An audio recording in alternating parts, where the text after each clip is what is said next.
साथियों नमस्कार। आप देख रहे हैं KBN 365 न्यूज़ नेटवर्क।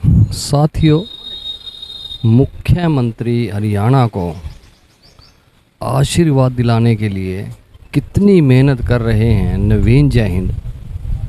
आप देख रहे हैं हरियाणा मुख्यमंत्री को आशीर्वाद मिले, इसके लिए हरिद्वार से पहरावर तक कांवड़ यात्रा निकाली जा रही है। कांवड़ यात्रा जो हरिद्वार से लेकर चले हैं और पहरावर परशुराम मंदिर जो है वहाँ तक ये यात्रा पहुँचेगी। आप देख रहे हैं कि जो हरियाणा के मुख्यमंत्री हैं उनको बाबा भोलेनाथ से आशीर्वाद दिलाने के लिए निकाली गई है ये कांवड़ यात्रा। आशीर्वाद है मुख्यमंत्री की सद्बुद्धि का कि जो हरियाणा के मुख्यमंत्री हैं उनको सद्बुद्धि मिले। नाम ही कांवड़ यात्रा का रखा गया है, मुख्यमंत्री सद्बुद्धि कांवड़ यात्रा। आप देखिए कि जो नवीन जय हिंद है वो कितनी कड़ी मेहनत कर रहे हैं बाबा भोले को प्रसन्न करने के लिए, ताकि वो जो हरियाणा के मुख्यमंत्री को आशीर्वाद दे सकें। अभी जो है अपनी बात रखेंगे, पत्रकारों से चर्चा करेंगे। नवीन जय हिंद जी। करनाल के पत्रकार साथियों का, छायाकार साथियों का बहुत बहुत धन्यवाद। आप आए, आपका स्वागत है। भोलेनाथ आपको खुश रखा है, स्वस्थ रखा है।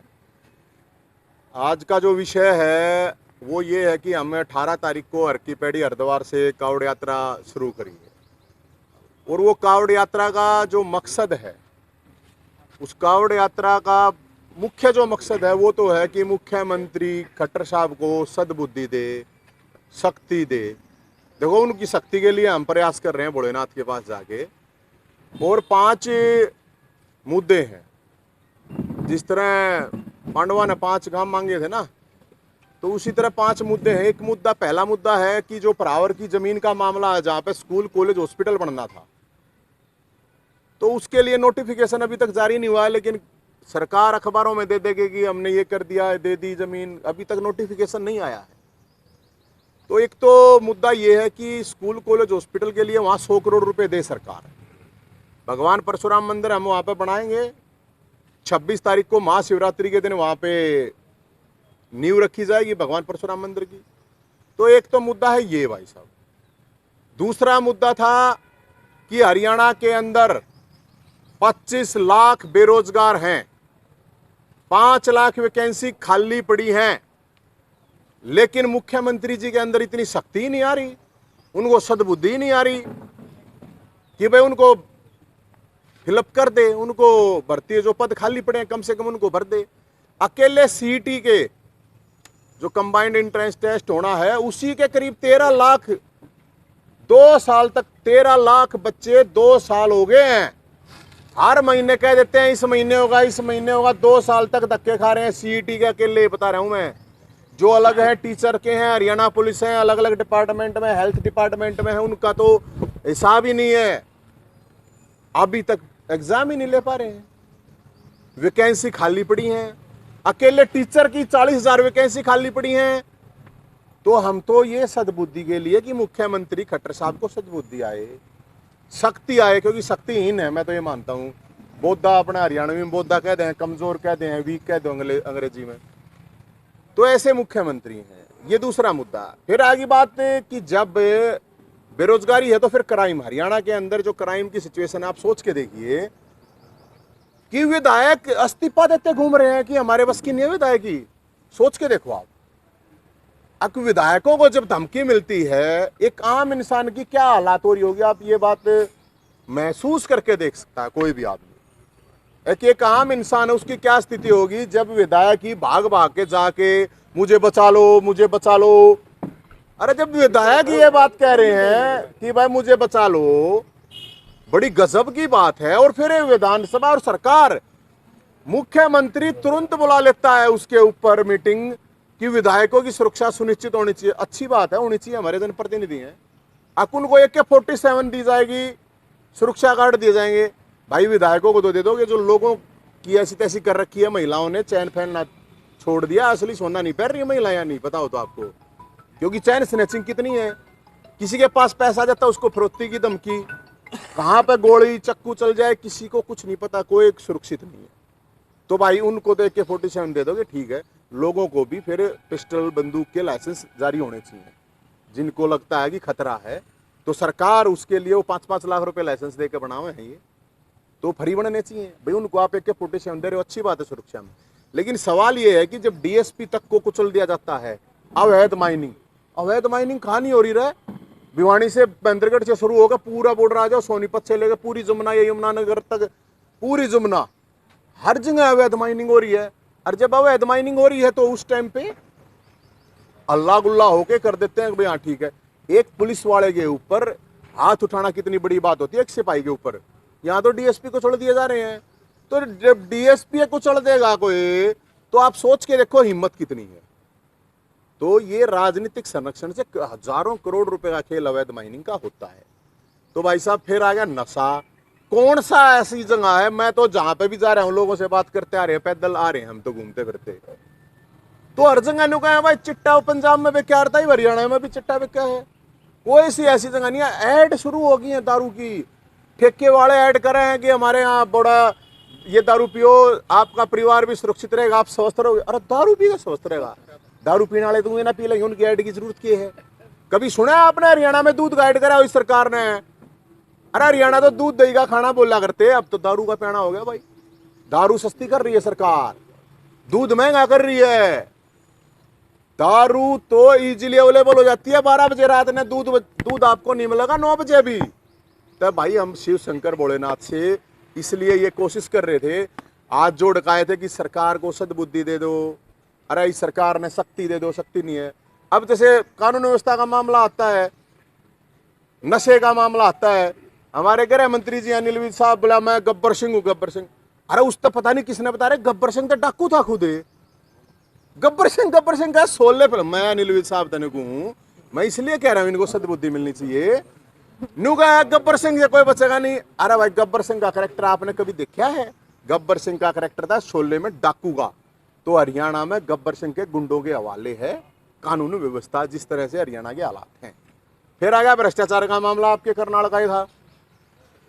100 करोड़ के तहसीलदार और DTPO वगैरह हो रहे थे। HPSC में करोड़ रुपए थे, या फार्मेसी में करोड़ों रुपए। वो भाग रहा है, वो मुख्यमंत्री का खास आदमी है। वो मुख्यमंत्री लोग हो रहा है, कितने लोग हो रहा है बेरा नहीं, उसका कहां छुपा रखा है। मुख्यमंत्री जी खट्टर साहब आपका इतना क्लोज आदमी, और वो पकड़ा नहीं जा रहा। तो इसका मतलब क्या है? इसका मतलब क्या है कि मुख्यमंत्री जी के सारे सारी चीज हो रही है। मुख्यमंत्री जी नकली राजा हरिश्चंद्र का मोर बांधे घूमे हैं। तो ये हमारे 5 इशू थे, नशा, क्राइम का, रोजगार का, प्रावर की जमीन का। फिर जहां पे भी जा रहे हैं तो वहां की लोकल बात है। जहां तक देखो यार, आज तो करनाल में हम हालांकि ये इकट्ठा कर रखा है हमने, गंगा जल ला रहे हैं सब ताइन तक देंगे अपनी कावड़ यात्रा पूरी होने के बाद। करनाल के अंदर सबसे पहले क्या करते हैं, एक अवैध कॉलोनियां बसाते हैं। अब पता चला 80-80, 70-70 साल जिनकी रजिस्ट्री हो ली, इंतकाल हो लिया, उनके भी घर गिर हैं। गरीब आदमी का तो तुम घर गिर दो, गरीब आदमी पर ताकत दिखाओ हो तुम। गजब बात है कि गरीब आदमी के ऊपर ताकत दिखा रही है सरकार, उनके तो घर तोड़ दें। एक बता रहे कोई DTPO बोला मेरा खोप। अरे अपना खोप दिखाना, किसे पैसे वाला इतना खोप दिखाना। यहाँ के मुख्यमंत्री विधायक हैं, करोड़ों रुपए DTPO पीछे 100 करोड़ रुपए वाले हैं, वो दिखाना अपना खोप MP पे। ये यहाँ का जो MP है ये कॉलोनाइजर है, प्रॉपर्टी डीलर है। ये पहले अवैध कॉलोनियां बसवाता है और फिर उनको तड़वाता है। अपनी दिखाना, वो बता रहा है मेरा खोप दिखेगा। अरे गरीब आदमी पे क्या खोप दिखाना हो है? गरीब आदमी तो हुए ना मरा पड़ा है। गरीब आदमी था इधर रोटी मतलब चून दूध पे GST ला दिया, सब क्या है, सांस सांस रह रहे मेरे ख्याल में लेने। बस ये हवा हवा खा के तो भाई कैसे आदमी जिंदा रहेगा। तो अफसर भी आके उन अवैध कब्जे करनाल में किसे पैसे हुआ, किधर ताकतवर आदमी की तरफ लगा के देखे ना तू। गरीब आदमी अगर ढाके घर वाला मेरा खोप क्या खोप, क्या खगड़ पाग रहा है। लेकिन ये मुख्यमंत्री है भाई, उन बांस आवे क्या गरीब लोग आस पास बसे रहेंगे, इनमें तो बदबू आओ इन लोगों ने। तो हम तो ये कह रहे हैं मुख्यमंत्री जी को सद्बुद्धि दे भगवान भोलेनाथ, और शक्ति दे। क्योंकि जिस तरह हरियाणा में सरकार चल रही है, कंस का राज है, कानून का राज नहीं हो सकता। कंस का राज हो सकता है, कौरवों का राज हो सकता है, कायरों का राज हो सकता है, कानून का राज हरियाणा के अंदर है नहीं। और मुख्यमंत्री, हर आदमी परेशान है, चाहे जवान है, किसान है, मजदूर है, बेरोजगार है, महिला है, कोई भी खुश नहीं है हरियाणा में। अरे मुख्यमंत्री जी सर्वे करवा ले, एक बार पता चल जाएगा। और अगर मुख्यमंत्री जी बिना सिक्योरिटी घूमे तो भाई साहब 1000 एक घंटे में 1000 जूतों की माला मुख्यमंत्री के गर्ल्स का 1000 एक घंटे में किसी भी जगह चले जाओ, वो चाहे करनाल में आकर आ जाओ। तो पूरे हरियाणा का ये हाल है, जब करनाल नहीं संभल रहा।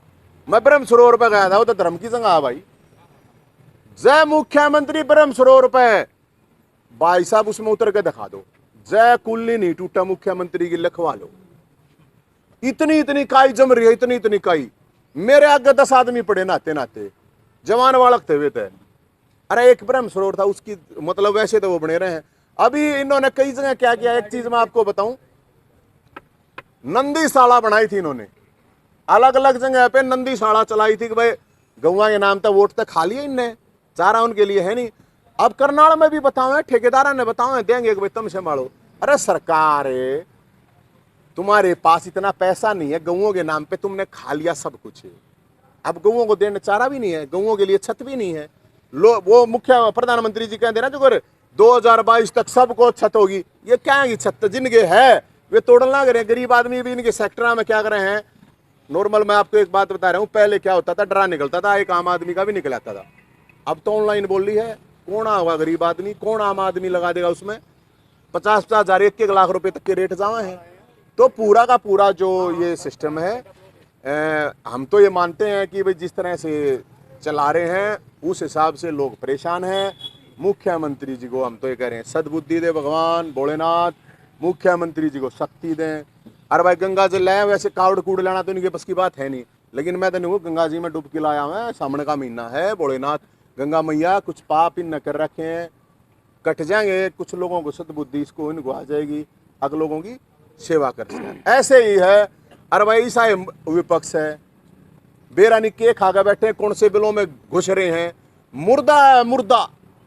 विपक्ष के नाम पे हरियाणा के अंदर मुर्दा है, क्योंकि 6 मिलने आना धमकी मिलने पद से भी बताओ, नहीं तो घेरो ना, गृह मंत्री का घर घेरो, मुख्यमंत्री का घेरो, एसपी ने घेरो, डीसी ने घेरो, कुछ नहीं।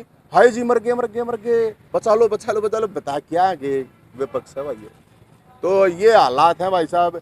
और हम तो ये कह रहे हैं कि मुख्यमंत्री ने सद्बुद्धि दे, और नहीं तो भाई देखेगी जनता।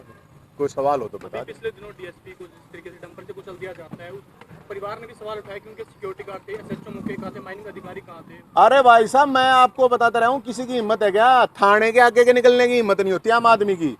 चौकी वैसे नाका लगा रखा होता है ना आपकी गाड़ी में, सारे कागज है, कोई आपने गलत काम नहीं कर रखा, उसके बावजूद भी धड़कन तेज हो जाए, अगर वो पुलिस है, और वो डंपर चढ़ा देते हैं, ऊपर से सरे होता है। अवैध माइनिंग के नाम पे हजारों करोड़ रुपए। अब विपक्ष इसलिए नहीं बोल रहा, पहले वे मलाई खा रहे हैं, वे अपने बेला में घुस रहे हैं।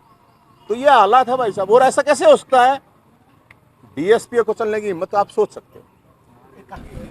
साथियों अभी आपने सुना नवीन जय हिंद को, 5 मुद्दों पर इन्होंने बात की। साथियों के भी न्यूज़ नेटवर्क को लाइक करें, सब्सक्राइब करें, शेयर करें। साथी चमन लाल के साथ मैं धर्म सिंह।